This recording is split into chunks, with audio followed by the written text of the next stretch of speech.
My name is Thomas Rosales, and this is my PowerPoint presentation about the history of the Oakland Raiders.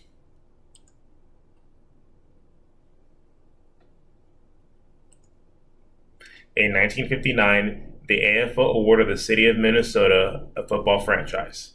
Unfortunately for the AFL, the unnamed city officials jumped ship to the rival NFL, thus forming the Minnesota Vikings. Desperate for an eighth team, the AFL awarded the city of Oakland a football team. With their new football team, the local newspaper ran a contest to name their new team. Unfortunately, the team name was the Oakland Seniors due to the heavy Hispanic population that lived there at the time. And in the beginning, the original colors were black and gold.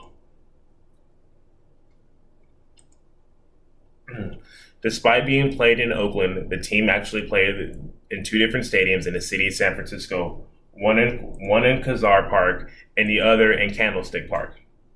In their inaugural season, they went 6-8, but they struggled to even fill the seats, and they lost $500,000 in their first year. It was so bad that Ralph Wilson Jr., the owner of the Buffalo Bills, also in the AFL, gave the franchise $400,000 just to stay afloat. And even from 1961 to 1962, the team lost 19 consecutive games. In 1963, the franchise hired Al Davis to be the coach and the general manager from the San Diego Chargers. He was 33 years old, thus becoming the youngest coach and GM in NFL history.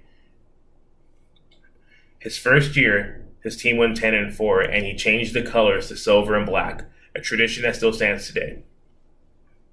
In April 1966, he left the team to become the commissioner of the AFL, and in July of that same year, he returned to the Raiders after negotiating a deal to merge the AFL and the NFL into the NFL was today.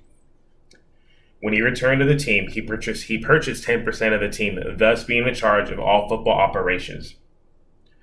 And in 1969, he promoted a young, unknown coach named John Madden.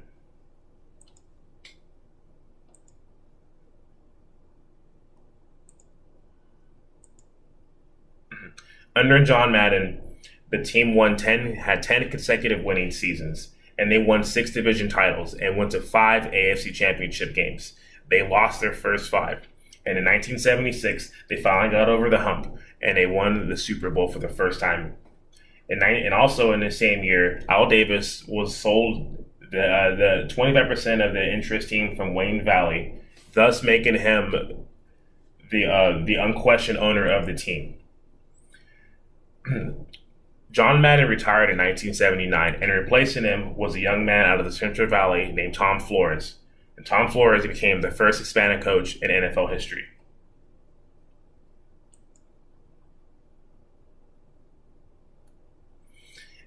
In 1980, Al Davis wanted improvements to the aging Oakland Coliseum. The city refused because of the lack of funds, so Al Davis got very angry and upset and declared he was going to move the team to Los Angeles. The NFL told him no, and he sued them. And after a long battle with a bunch of red tape, he actually won. And when the dust settled, he successfully moved his team to Los Angeles in 1982. The team kept their successful winning ways at the time under Tom Flores, and they won 2 more Super Bowls in 1980 and 1983, one against the Minnesota Vikings, which is a little ironic, and the next against the Washington Redskins.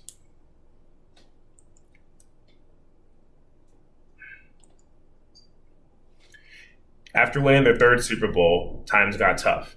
And then playing in Los Angeles, what's widely regarded that if you're not the Los Angeles Lakers, if you don't win, you don't sell. And staying in the stadium that was 100,000 seats, it's hard to fill it. And if you don't fill 80% of those seats, your local games get blacked out on local television. So the Raiders went from winning 10 to 12 games a year, and they struggled and went down to 8 to 7 and to 6, and then the lowest point was 4. Even though the Raiders were so successful, the neighborhood around the Coliseum was so dangerous that whenever the Raiders played on Monday Night Football, they always had to play away due to concern of safety for the NFL officials.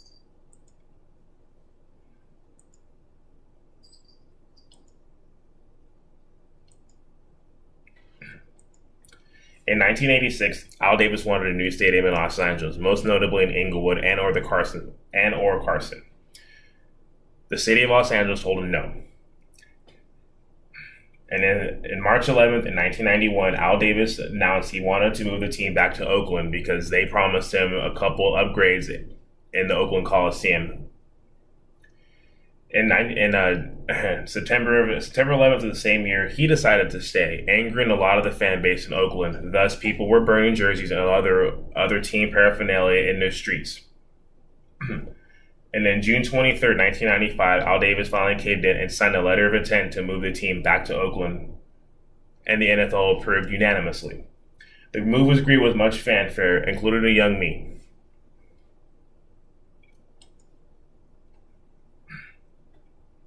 I really hope you enjoyed this presentation. Sorry for the poor quality. My screen capture on my computer wouldn't work. I had to record off my laptop.